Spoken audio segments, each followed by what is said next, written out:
With over 20 years of experience running my six-figure creative businesses, I know the joy and the struggles of being your own boss. Join me and our guests for business insights, life lessons, and the stories behind our successes and lessons of our missteps so you can work smart, get inspired, and find your creative community. I'm your host, Nicole Stevenson, the CEO and creative director of Dear Handmade Life, which produces Patchwork Show Modern Makers Festival and Craftcation Conference, as well as a blog, this podcast, and more. If you're a creative or a passionate small business owner, grab a drink and come sit with me because you're exactly where you need to be.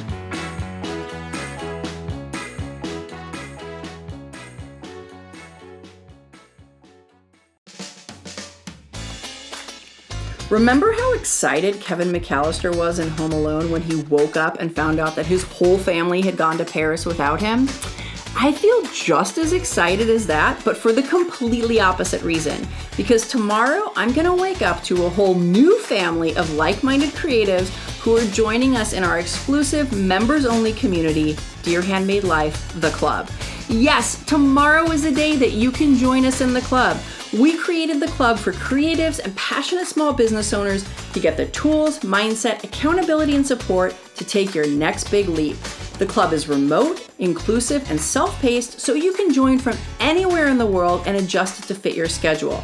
The club includes business classes, mentorship from yours truly, group coaching, unlimited support via our members group, a Creative Boss book club, a resource hub, a class library with ready-to-watch classes that you can take anytime, and so much more. Save the date, set your alarm, tell a friend, head to dearhandmadelife.com/theclub and we'll remind you when doors open. The club membership is only open for 2 weeks from September 15th to October 1st, 2021. And after that, we close the doors until next year. So head to dearhandmadelife.com/theclub for details and to join the waiting list.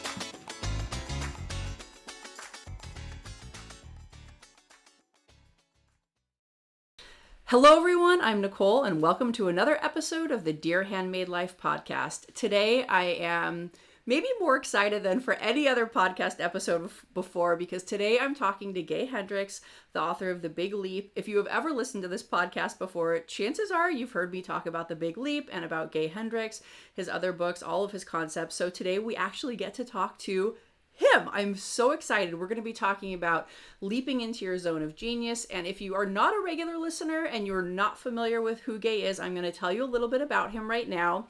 He has been a leader in the fields of relationship transformation and body-mind transformation for more than 45 years. After earning his PhD from Stanford in 1974, Gay served as a professor of counseling psychology at the University of Colorado for 21 years. He has written more than 40 books, including bestsellers such as 5 Wishes, The Big Leap, Conscious Loving, and Conscious Loving Ever After. And the last 2 he co-authored with his co-author and mate for more than 35 years, Dr. Kathleen Hendricks. So Gay is also a mystery novelist, which I didn't know until recently, and he has also appeared on more than 500 radio and television shows, including Oprah, CNN, CNBC, 48 Hours, and so many others. His new book, The Genius Zone, which I have read and we're going to talk about today, was published in June of this year. So before we get started with Gay and this interview, I want to share a little bit about my own experience with Gay's work. If you're a regular listener, not only do you probably know about my love of The Big Leap, but you likely know my story about going into preterm labor at 24 weeks pregnant and spending several weeks in the hospital where doctors continuously told me about the grim percentages of survival for my son. And I was a mess of anxiety and so much fear at that time. And I'd spend several hours in the middle of the night in that hospital room Googling survival rates of premature babies based on how far along I was. So I would Google, 24 weeks and 3 days and 6 hours chance of survival. And then an hour later, I would Google 24 weeks, 3 days and 7 hours chance of survival, as if, there was something in my mind that thought that 1 hour would suddenly grant me some miracle of improved percentages. I would also Google premature babies success stories, and I would read about various athletes or intellectuals or actors who were premature babies and who went on to become incredibly successful. And those stories that I read were kind of like the counterpart to the stories that the doctors were drilling into my head all day when they were telling me these percentages. So during one of those middle of the night and all day long pretty much Googling sessions with that beeping of the monitor that I was hooked up to 24/7 next to me that became kind of that soundtrack for my life, I found out that Albert Einstein was a preemie, and he was born 2 months early in 1879 when neonatology was virtually non-existent. And then I read something that he said that changed not only the rest of my days in that hospital, but ultimately my life. He said, there are only two ways to live your life. One is as though nothing is a miracle. The other as if everything is. And saying that right now, I get the goosebumps just thinking about that moment and reading that line. Because those words made me realize that I had spent my entire pregnancy and all of those days in the hospital living as if nothing was a miracle. I was always waiting for the other shoe to drop, for the doctor's expression to change, to sullen when we were doing an ultrasound. And I did not realize it at the time, but while I thought that I was just terrified of something going wrong, there was some even bigger part inside of me that could not believe that things could actually go right. And it was so bad that I didn't let myself feel any of that joy in the moment, anything during that hospital time or even during my whole pregnancy, even in the moments when I was lying in that bed and everything was okay. And, my baby and I were both alive. I couldn't even let myself feel the joy of that. So with that realization, after reading that quote, something inside of me changed. And I'm going to be honest, it wasn't like I started walking around the hospital laughing and singing and smiling down the hallways 24/7. But I did begin to see that every moment that my son Luca stayed inside my body, I saw it as the miracle that it was. And I began to say thank you. And I said thank you in my head. I said it out loud. I said it to anyone that I encountered. And by the way, my son Luca is 1.5 years and he's perfectly healthy and happy now. So why did I share another story about my pregnancy? Because right there, walking back and forth down those hospital hallways, as I was muttering thank you over and over, silently, sometimes out loud, to myself while I was rubbing my belly, that was when I learned how to start to let go of that which I could not control and simultaneously start to practice being happy, start to practice feeling joy. And those two things right there, letting go of what you can't control and allowing yourself to feel joy, are central in our guest today, Gay Hendricks' new book, The Genius Zone. So my friend Carrie Chapin sent me Gay's book, The Big Leap, in 2018. And what I learned back then about the zone of genius, which as Gay explains is doing what you most love to do while also making your greatest contribution to the world, as well as what I learned about the upper limit problems. And if you're not familiar, I'm going to ask him to explain it to you. And those are the things that keep us from our genius zone. That stuff that I learned actually primed me for that moment that I had in the hospital. Was like when I read the book, I knew everything intellectually, but it wasn't until I had that moment in the hospital and that quote from Einstein kind of flipped a switch in my mind that I was able to start doing that work of letting go and letting the joy come in. And none of that would have happened without The Big Leap and without our guest today. So if you have not read The Big Leap, you need to do yourself a favor and read it ASAP. Like, stop listening to this podcast, pause, go put it in your cart. You've got to read it. It is absolutely essential reading, not just for creatives, but any human who wants to be happy. And despite what you may think, you actually do want to be happy and you deserve to be. So we're going to get to talking to Gay about being our best selves, about happiness, the genius zone, creativity, wonder, and so much more. By the way, one more thing before we get started. I was recently asked in an interview what celebrity I'd like to have lunch with, and without skipping a beat, guess who I said? That's right, Gay Hendricks, because I wanted to thank him. And here I am. I'm living the dream. I mean, we're not actually having lunch, but this is the next best thing. So before we get to everything, I just want to say thank you, Gay, for sharing your genius with me in the world. Your writing has changed me and so many other people. Thank you so much, and welcome to the show, Gay. Thank you so much. I found that very moving, Nicole. I appreciate that. Oh, what a beautiful story. Do you have a picture of Luca? I do on our Instagram. So oh, good. Yeah, I'll have to check it out because now I'm eager to see what this guy looks like. He's very cute. He is a miracle. We all are miracles. Exactly. Well, for one thing, one thing I always think about is There's 9 million, almost 9 million species here on planet Earth. And what a miracle it is that we can be in the one that can sit here and have a conversation on TV together from the other end of the planet, even. And so that's just to celebrate that miracle every day is a good place to start. Oh, I so agree. I so agree. I mentioned in the introduction that I mentioned a couple terms that I mean, I feel like they're as, regular to me as saying bread and butter, but some people might not be as familiar with them as I am. So if you're not familiar with Gay's work, I almost feel like by asking you this, it's like asking the Rolling Stones to play Satisfaction. Like they've played it a million times. You've said this a million times. But would you please just explain what the genius zone is, as well as the three other zones and what the upper limit problem is, so that when we're talking about it, people who are new to your work aren't lost. They can join us. All right, well, let me give you the 2 minute version first. The Big Leap is about two big things. And the new book, The Genius Zone, is about two big things. And I'm sure we'll get to that in a minute. But the two big things that are in the Big Leap, number one is the upper limit problem, how to deal with it, how to get beyond the upper limit problem. The second thing the Big Leap is all about is how to operate, how to get into and operate from your genius zone, where you're doing what you most love to do and you're doing it in a way that makes your biggest contribution to the world around you, to your family, to Luca, to everyone.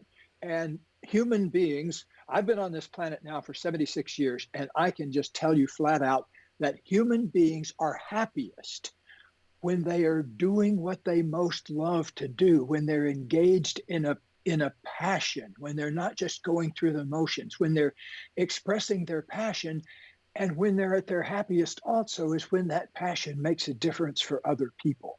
I've been privileged to live that life for a very long time now, and I can tell you it is absolutely delicious. So I want to highly recommend as soon as possible that people master those two big things. So let me tell you more about how the upper limit problem works. The upper limit problem is a self-sabotage move that happens when you're doing better than you've done before, when you're making more money, or you're having a better time with your beloved, or when you're just feeling good in your body for 3 days in a row, which is more than most people manage. And so to do these things, you notice that you're limited in some way, and you keep getting feedback that this limitation is in place. So that's the upper limit problem, is the tendency to sabotage ourselves when things are going well. I use examples in the book, like one example I used was one time when I was losing a lot of weight. I had lost the first month, I'd really lost a lot of weight, about a pound a day, and I was feeling on top of the world. And then I passed by this ice cream shop and I got lost in a banana split trance. And I went in, and there was this family of four eating the banana split. It got a birthday or something. But I wasn't a family of four. I went in by myself. So I said, "Give me that one," And the woman kind of looked over my shoulder like, "Where's the rest of your party, sir?" But I was so in this trance that I just gobbled up this thing, or most of it anyway. And for about 20 minutes, I was high as a kite.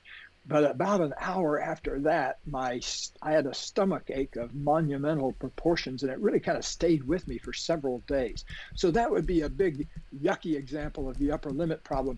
A more intimate example is you're going down the street feeling good, and then you pass by a store and you see something that looks cool to you, and then you think, "I don't have enough money." And then for the next block, you're thinking, "Why don't I have enough money?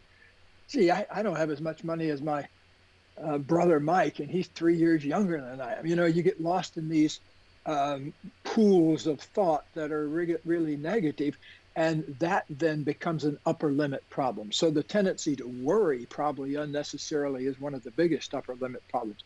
But you'll have to, one of the best things you can do is put a study, really a good, keen study on your upper limit problem, because we all have them.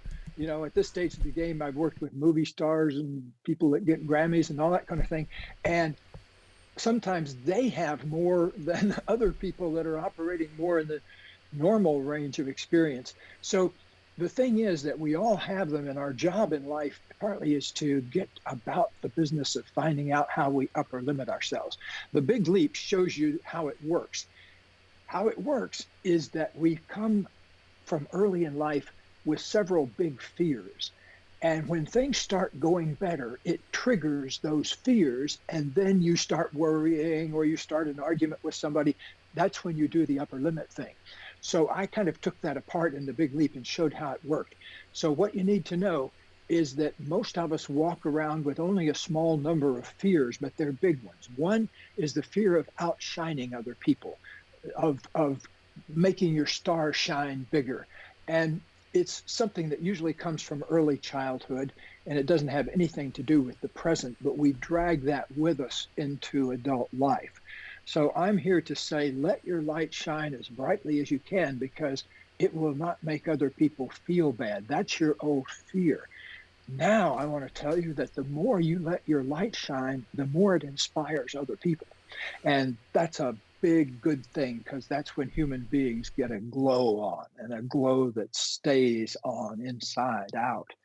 So one of the things then the big leap is about the upper limit problem. Another fear that's underneath the upper limit problem is the fear of being fundamentally flawed in some way.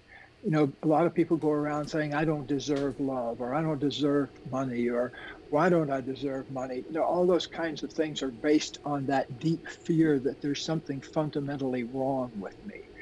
And again, that was maybe somebody told you that a long time ago. You know, maybe you learned that a long time ago, but that was then. This is now. And I'm here to tell you now, there's nobody that has those kind of things.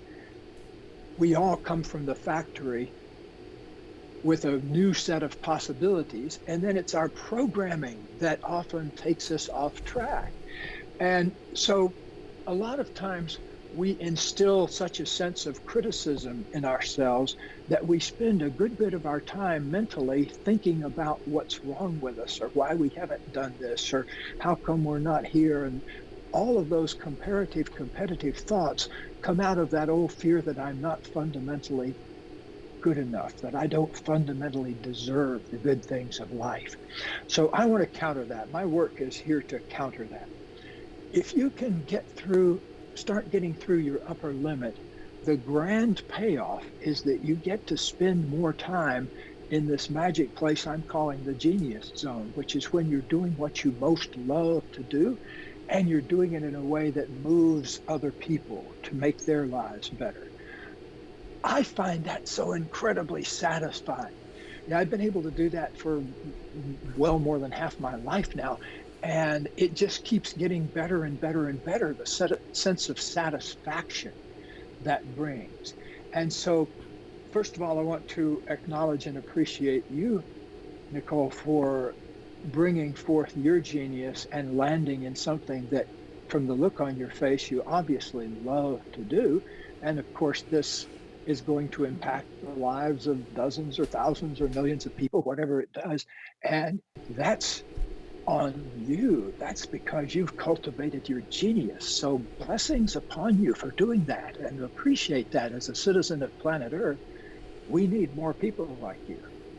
Thank you so much. What a high compliment. Thank you.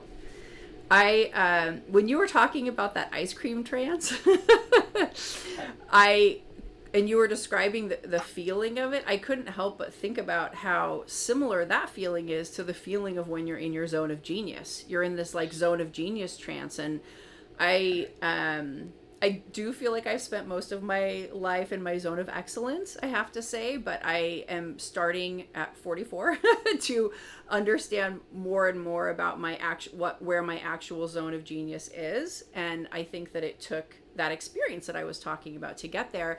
But I do feel like when I'm in that space, it is like, that ice cream trance. It is this magical time. And if anybody out there is wondering what their zone of genius is, like, ask yourself that question.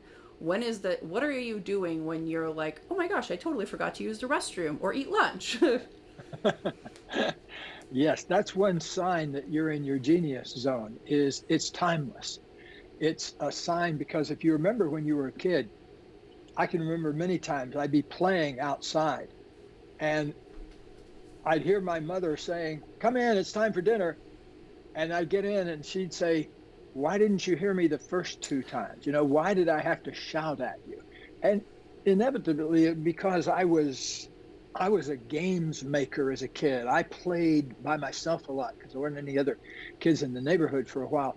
And so I was used to constructing these great places, these imaginary buildings and imaginary zones of life and things like that. So I would get so lost in that I wouldn't even hear her the first couple of times.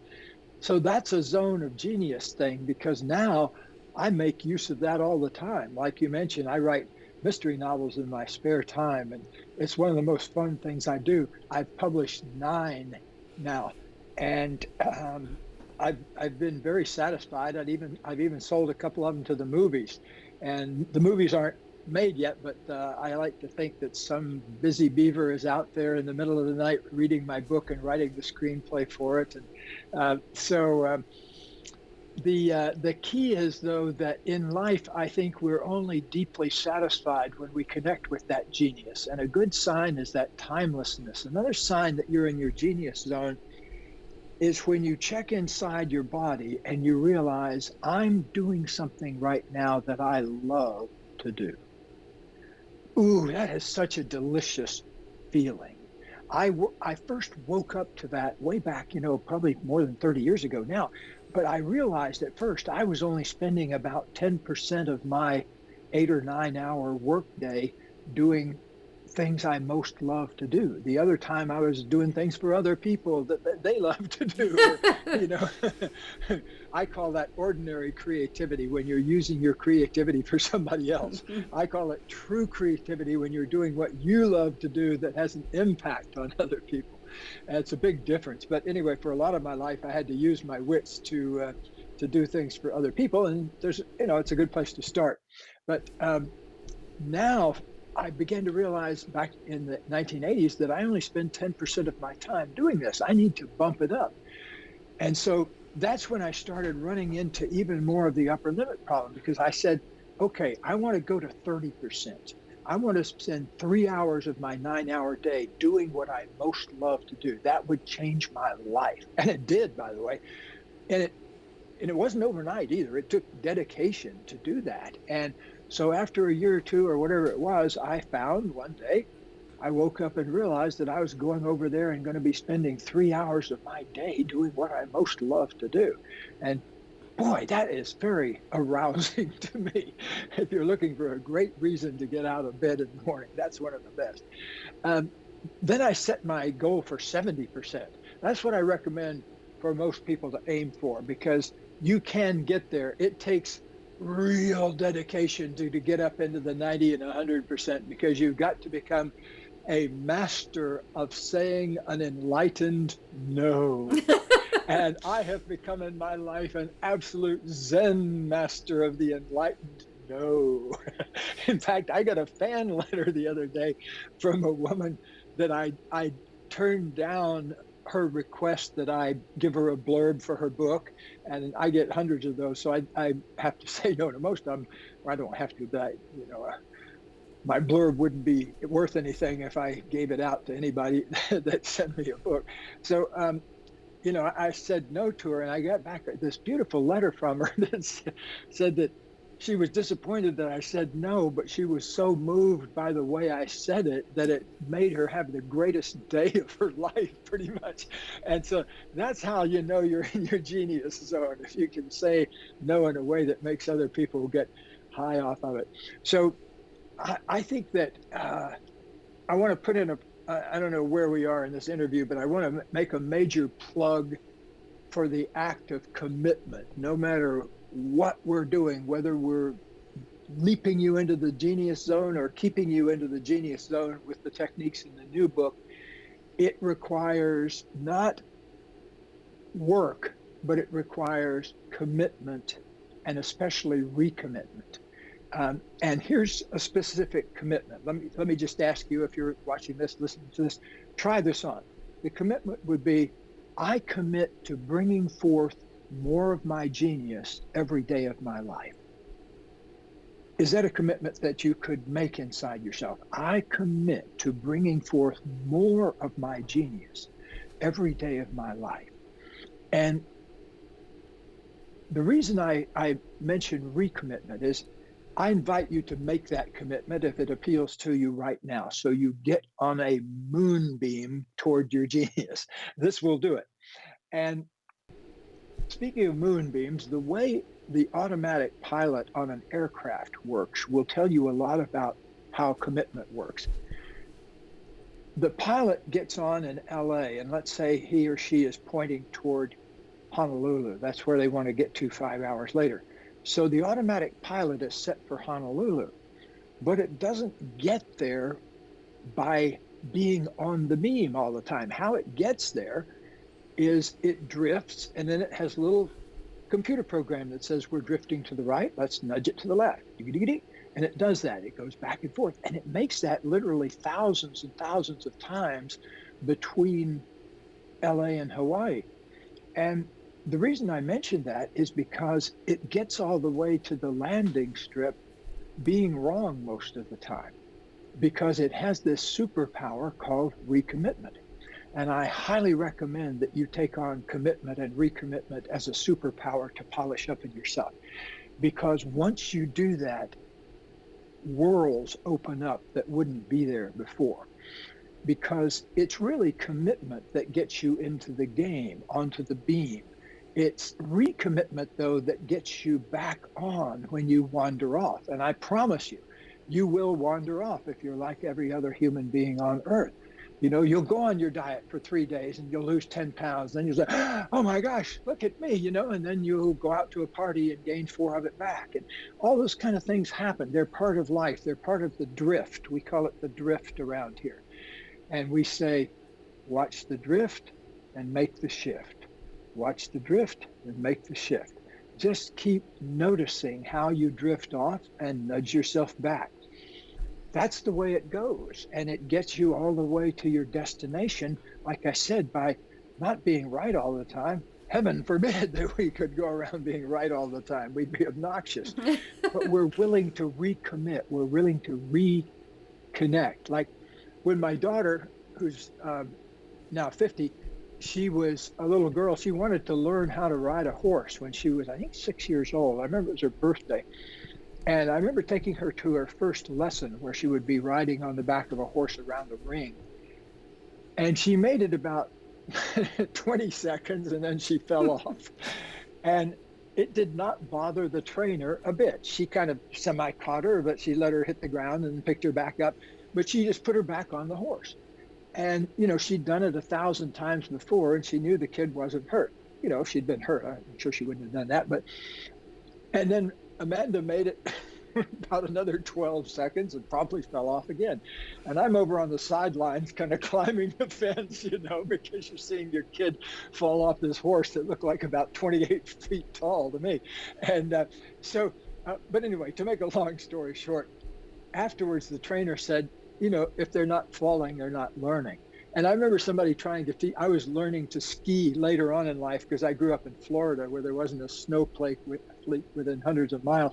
And so I was learning to ski in my 30s. And the teacher said the same thing. If you're not falling, you're not learning. And in a way, life has to be like that. You have to welcome almost getting into unpleasant things or getting stuck now and then. In fact, getting stuck is one of your best friends because, as the new book, The Genius Zone, tells you, getting stuck is a place where you're just one breath away from genius.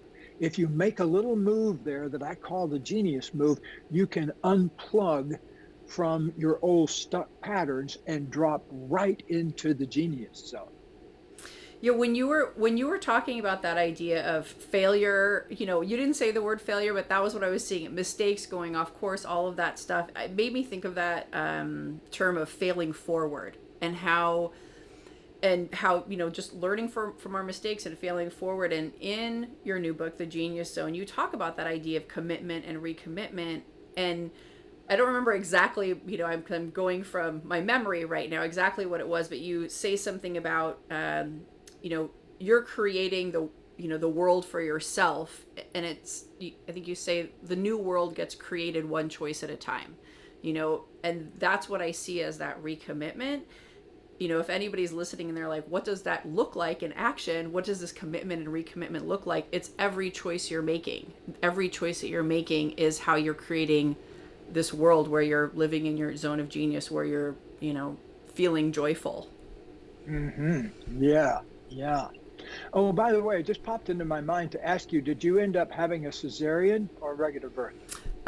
Regular. Yeah. And I actually ended up, they actually released me from the hospital while I was still technically in labor, and I carried him to term.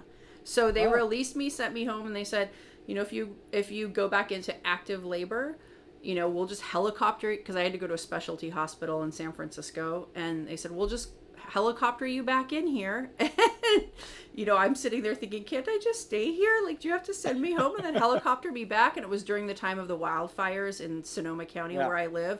So they sent me out of the hospital, into an evacuation zone. It was, but you know what? I carried him to term. And once I got to 30 weeks, I was like, whew, I felt, a relief. But I mean, there really was something that happened to me in that hospital. I was a different person, I've carried that with me into other aspects of my life too. Mm-hmm. That's a big template of an experience there. Yeah. Well, blessings upon you for taking the learning from that, and applying it to other areas of your life. That's fantastic. And that you have a healthy little boy. That's such a great gift. Thank you so much. I feel like it's a great gift too. And we're going to take a short break for a word from our sponsors. And when we come back, we're going to talk to Gay more about the Genius Zone, leaping, upper limits, all of that great stuff. Hello, friends. Even though I've been running my own business for over 20 years, it wasn't until 15 or so years into running my business that I finally went to a conference. In the early days of my entrepreneurship, conferences for creative business owners and makers like me didn't even exist. And when they did finally start popping up, I had a long list of reasons why I couldn't go. Excuses like, I can't afford it. I'm scared to travel alone. I don't know if it'll be worth it. I have way too much to do for my business and family to take that time off. I don't deserve to go to a conference. Those are for real makers and business owners, not imposters like me who have no idea what they're doing. I'm too nervous to be alone in a new place with a bunch of people I don't know. Do any of those reasons, i.e. excuses, sound familiar? If you've considered attending a creative conference, don't do what I did and let your excuses hold you back. Conferences have changed my business for the better, and they've actually changed my life too, and in ways that I could have never imagined. So push past that fear, research to find the best conference for you, and take that leap, because big leaps lead to big lives. And if our Business and Makers Conference Craftcation is on your list, head over to our website for details. Craftcation is our annual Business and Makers Conference at the beach in Ventura in California in April 2022. Craftcation features expert instructors leading attendees in business and craft workshops, as well as social gatherings and inspiration to build your community and recharge. Craftcation sells out every single year, and the earlier you purchase your ticket, the better deal you get. So save the date for early bird registration, which opens October 15th, 2021 at 9 a.m. Pacific time. Find details at dearhandmadelife.com. Do you feel like your email marketing could use a little boost, or maybe a big boost? Join us for our free 3-part live workshop series, Email Marketing Mastery for Makers. We've teamed up with our friends at email marketing service AWeber to help you plan your strategy and build your brand with emails. You can RSVP for this free series of workshops at bit.ly/DHL Makers Email. And in this series, you're going to learn how to get your social followers into your email list, set up pages for sales and subscribers, put together an engaging email, create time-saving email integrations to connect your online shop, emails, and designs to create stellar emails, set up automated processes specifically for your Etsy store, and learn what automation actually means and how it can be useful for your shop, and more. Starting in September, on the last Thursday of each month, we are bringing you a new live email marketing workshop. Again, you can RSVP at bit.ly/DHL Makers Email. The first workshop is on September 28th, 2021 from 5 to 6 p.m. Pacific time, and it's how to boost your sales with social followers and email. And in that workshop, you're going to learn how to get your social followers into your email list, set up sales and promo pages, and put together your first email to promote your new stuff to your social fans. So stop fighting the social media algorithm and start utilizing the power of email marketing. Head to bit.ly/DHL makers email and RSVP for this free workshop series.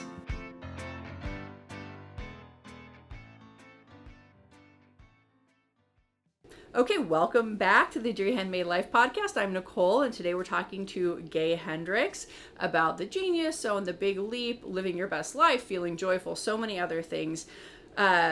One of the things that I want to talk about is unhappiness. So the root of unhappiness. So let's talk about unhappiness. Therefore, we're going to actually be talking about happiness. So in the genius zone, you write, anytime you're unhappy, you're thinking about something that you cannot possibly change or control. Most thoughts about the past and the future are about things that we have absolutely no power to change. And when you focus on things that you have the power to change, you get happy. So I would love for you to talk more about that and how it relates to what you call the genius moment and the genius move, which you touched on a little bit before the break. Yes. Well, we're all going to get stuck. And so, and we're all going to feel unhappy from time to time. And the trick, as one of my mentors says, is you can't stop the bird of unhappiness from execrating upon your head now and then, but you don't have to let him build a nest up there. And so the trick is knowing that we all get unhappy from time to time, how to unstick ourselves from that stuck place of feeling unhappy. First of all, a word about happiness from somebody that sat across from thousands of people going through unhappy times in my work as a psychotherapist over the past 50 years. And I saw my first client in 1968 and my last one about 3 hours ago. So I still very much am active in the coaching and counseling and working with people. So it's part of what I love to do. And I asked the universe when I was 30 years old to help me build a career that I would never, ever want to retire from. And it rewarded me so magnificently. I can't even conceive of what I might do if I didn't do what I do, you know. And so as long as I'm recycling some air through the ethers, I want to be doing what I most love to do. So here's what I've learned about happiness. Happiness is a feeling, certainly you can feel, but what it is, it's not an emotion in itself. It's how you feel about all your other feelings. It's a kind of a space around everything else that allows you to walk down the street feeling happy all the time. And if you're not walking down the street feeling happy all the time, it's because there is some aspect of yourself that you haven't kind of welcomed into the wholeness of yourself. There's still part of you trying to push something away or hide something away or not look at something. Here we use a healing algorithm called FACT, FACT, facing, accepting, choosing, and taking action. The first thing we all have to do is face things. And if you're not facing your feelings, for example, if you're holding yourself at a distance because you don't like to feel your anger, or you don't want to feel your sadness and depression, or you don't want to feel your scaredness and your fear, or you don't want to feel your sexuality, those kinds of things crimping upon your natural essence, crimping on who you actually are and the feelings you actually have, when you put the brakes on that, all those things begin to kind of work against each other and kind of set up a rattle, an unhealthy rattle inside ourselves that can actually affect our health ultimately.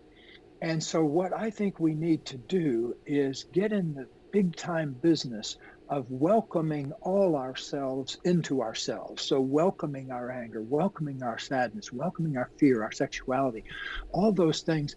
Like one of my favorite poets, Walt Whitman, said, "I am large and contain multitudes." I'm large and contain multitudes. That's such a beautiful thing because that's who we are. And a lot of us are shut down to some of the multitudes in us, unfortunately. And so that's why if you look around the world, you don't see a lot of people bouncing down the street with big smiles on their face. People are talking to their pockets and looking for a box of chocolates, like Leonard Cohen says. And so happiness comes from allowing yourself to feel what there is to feel. And so that's how happiness comes about. Also, happiness comes about by living in integrity.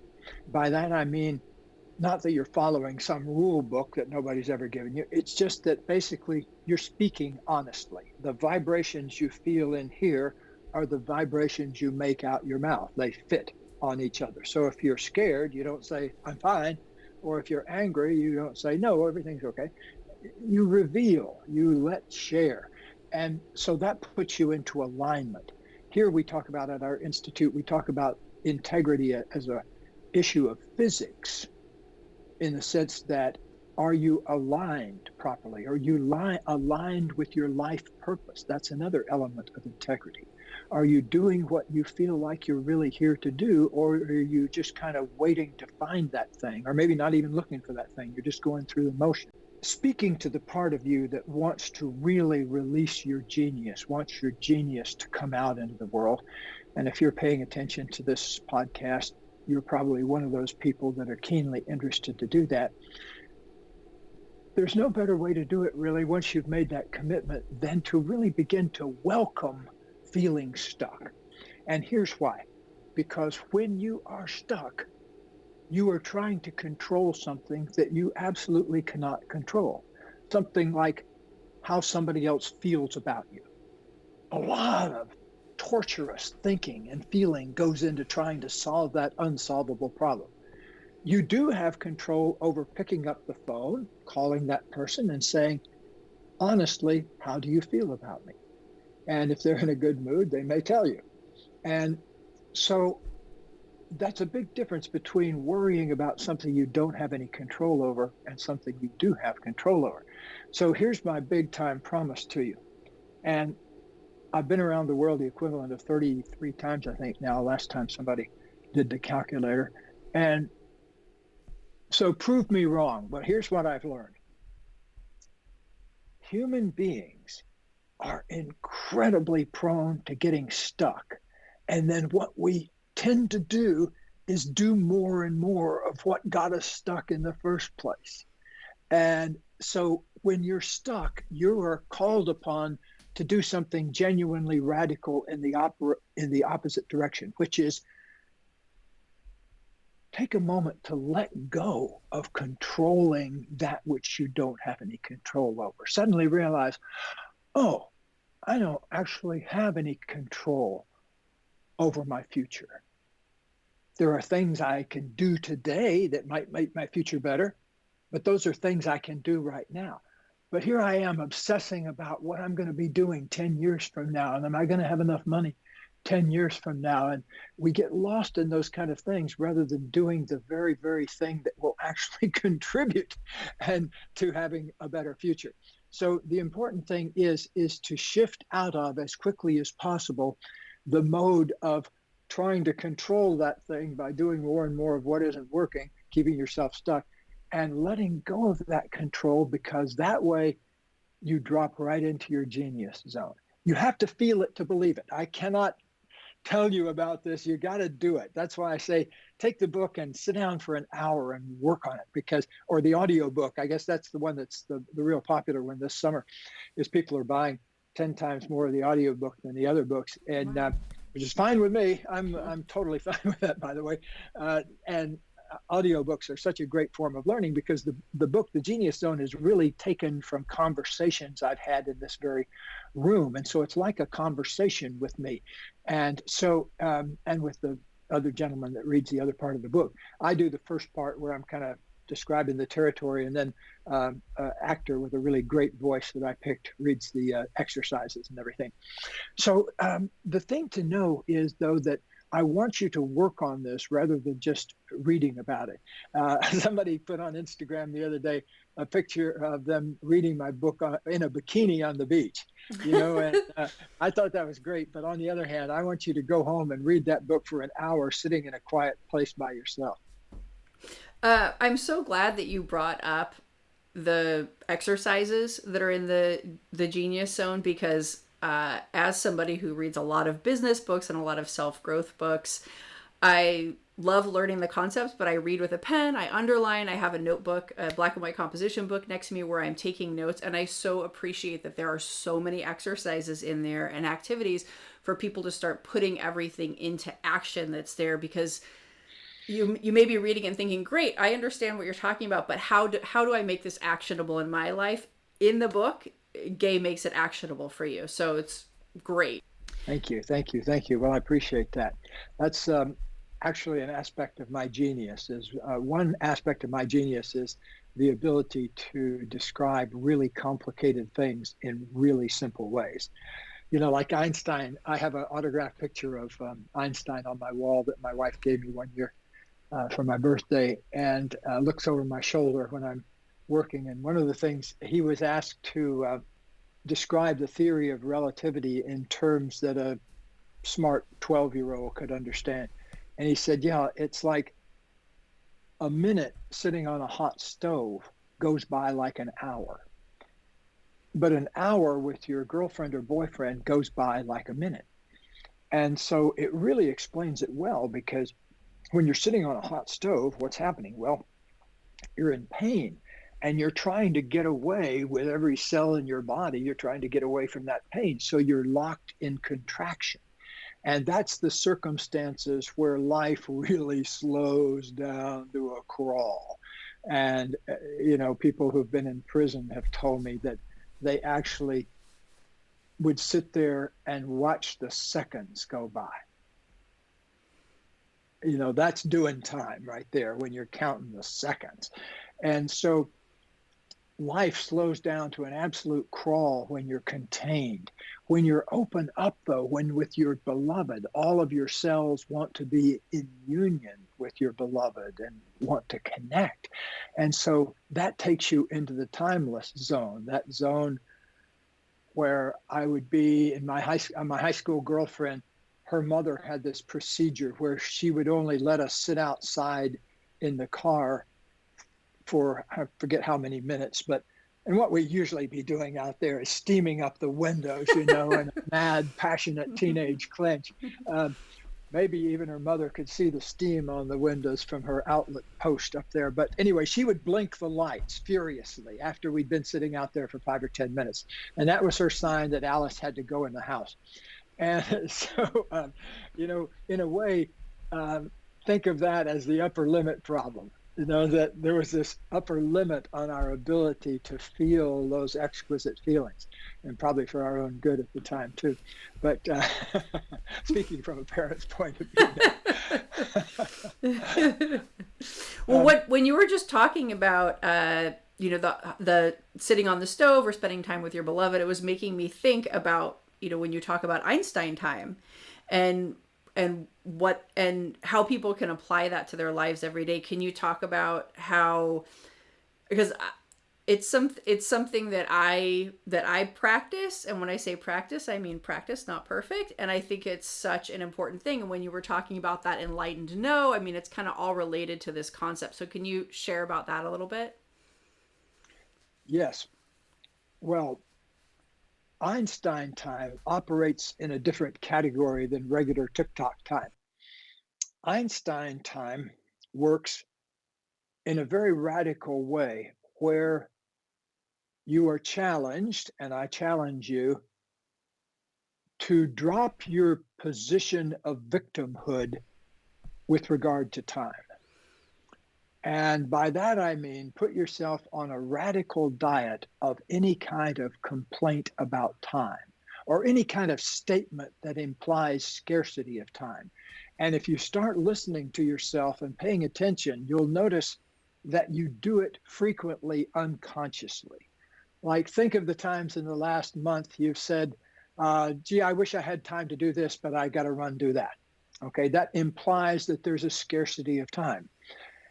Have you said to a person recently, I'd love to talk longer, but I've got to go, dot, dot, dot, heal the sick and raise the dead, or whatever your excuse was. But notice, though, that it really never has anything to do with time. It's just you're afraid to say to the other person, I don't want to talk to you right now. I've got something I prefer to do. Instead, we go victim with regard to time and we say, hey, I'd love to chat, but I just don't have the time right now. I've got to run. And so there's 118 dozen different ways that we proclaim our victimhood about time. Oh, gee, I'd love to work out for an hour a day, but I've got 16 kids and a hungry husband to feed every night, and I just don't have the time. And so we use time as an excuse to justify not doing what we really want to do. And we also use it as an excuse to avoid doing what we don't want to do. I can remember my mother, who was a great example of this. She was a newspaper columnist, and she was always busy writing. I remember, with a camel